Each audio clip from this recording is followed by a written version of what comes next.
Hello everybody. I'm doing something a little bit different today, and that is that I'm going to be recording a creepypasta reading. I don't intend to do this as like a major part of this channel. There are already several people who read creepypastas on YouTube, and they are fantastic. Basically, I just want to read creepypastas that I don't see covered very often or are personal favorites of mine. I might also talk about some of them or make top 10 lists, things like that, but it's going to be like an unusual thing. Most of my stuff is going to be the video game playing. I'm going to include in the description for this video links to my favorite person who reads creepypastas. His channel is just full of them. They're awesome. Go check them out. But today I'm going to be covering a not very well-known creepypasta.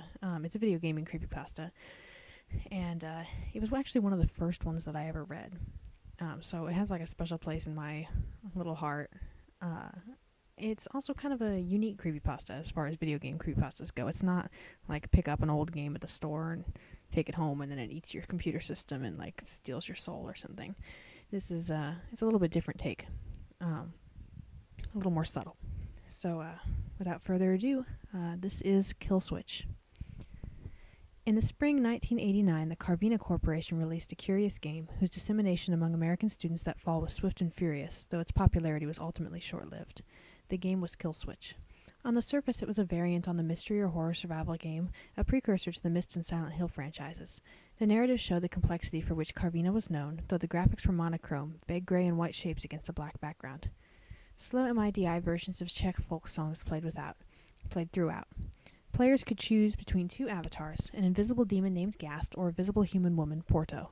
Play as Gast was considerably more difficult due to his total invisibility, and players were highly liable to restart the game as Porto after the first level, in which it was impossible to gauge jumps or aim.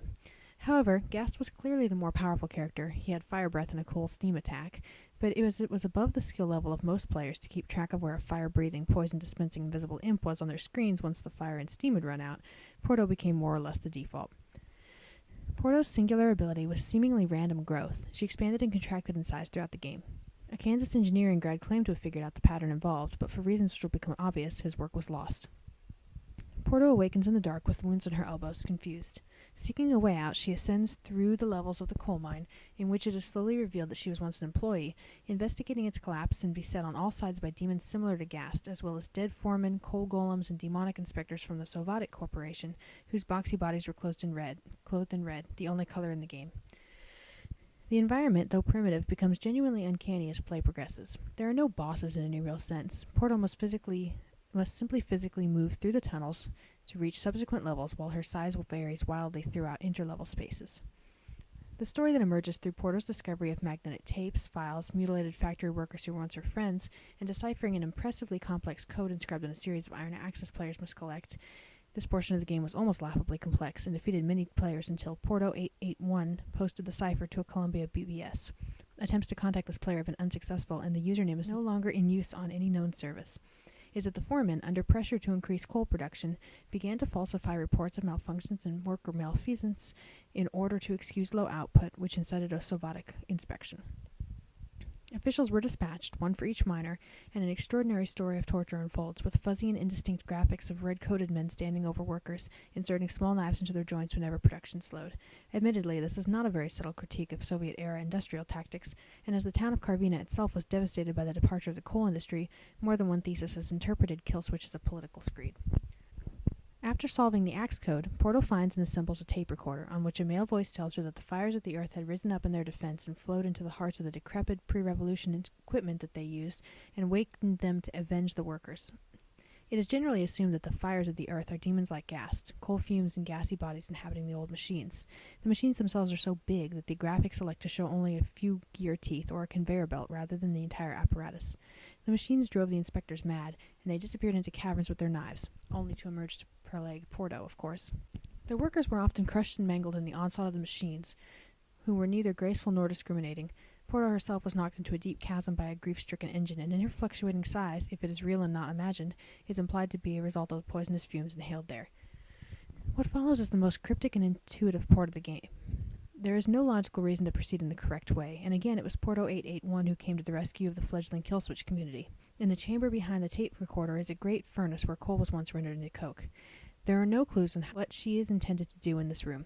Players attempted nearly everything, from immolating herself to continuing to process coal as if the machines had never given up. Porto 881 hit upon the solution and posted it to the Columbia boards. If Porto ingests the raw coke, she will find her body under control, and she can go on to fight her way out of the final levels of the mine, which are impassable in her giant state, clutching the tape containing this extraordinary story. However, as she crawls through the final tunnel to emerge above ground, the screen goes suddenly white. Killswitch, by design, deletes itself upon player completion of the game. It is not recoverable by any means. All trace of it is removed from the user's computer. The game cannot be copied. For all intents and purposes, it exists only for those playing it, and then it ceases to be entirely. One cannot replay it, unlocking further secrets or narrative pathways. One cannot allow another to play it, and perhaps most importantly, it is impossible to experience the game all the way to the end as both Porto and Gast. Predictably, player outcry was enormous. Several routes to solve the problem were pursued with no real efficiency. The first and most common was to simply buy more copies of the game, but Carvina Corp released only 5,000 copies and refused to press further editions. The following is an excerpt from their May 1990 press release. Killswitch was designed to be a unique playing experience. Like reality, it is unrepeatable, unretrievable, and illogical. One might even say ineffable. Death is final, death is complete. The fates of Porto and her beloved Gast are as unknowable as our own. It is the desire of the Carvina Corporation that this be so, and we ask our customers to respect that desire. Rest assured, Carvina will continue to provide the highest quality of games to the West, and that Killswitch is merely one of our many wonders. This did not have the intended effect. The word beloved piqued the interest of the committed, even obsessive players, as Gast is not present in any portion of Porto's narrative. A rush to find the remaining copies of the game ensued, with the intent of playing as Gast and discovering the meaning of Carvina's cryptic word. The most popular theory was that Gast would at some point become the fumes inhaled by Porto, changing her size and beginning her adventure. Some thought this was wishful thinking, that if only Gast's early levels were passable, one would somehow be able to play as both simultaneously. However, by this time, no further copies appeared to be available in retail outlets.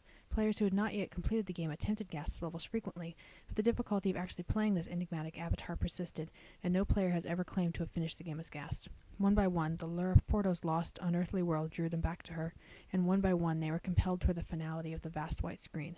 To find any copy usable today is an almost unfathomably rare occurrence. A still shrink-wrapped copy was sold at auction in 2005 for $733,000 to Yamamoto Ryuichi of Tokyo. It is entirely possible that Yamamoto's is the last remaining copy of the game. Knowing this, Yamamoto had intended to open his play to all enthusiasts, filming and uploading his progress. However, to date, the only film which has surfaced is a 1 minute and 45-second clip of a haggard Yamamoto at his computer, the avatar choice screen visible over his right shoulder. Yamamoto is crying. Alright, that's the end of Killswitch. I really enjoyed this one because, like I said at the very beginning, it's not a normal haunted game creepypasta. It doesn't go over the top. It's just kind of eerie, and with how old it is, or how old the game was said to be, it has like more plausibility to it. If this was a very recent game, there would be no excuse for not having more copies of it, or not having preserved it in some way.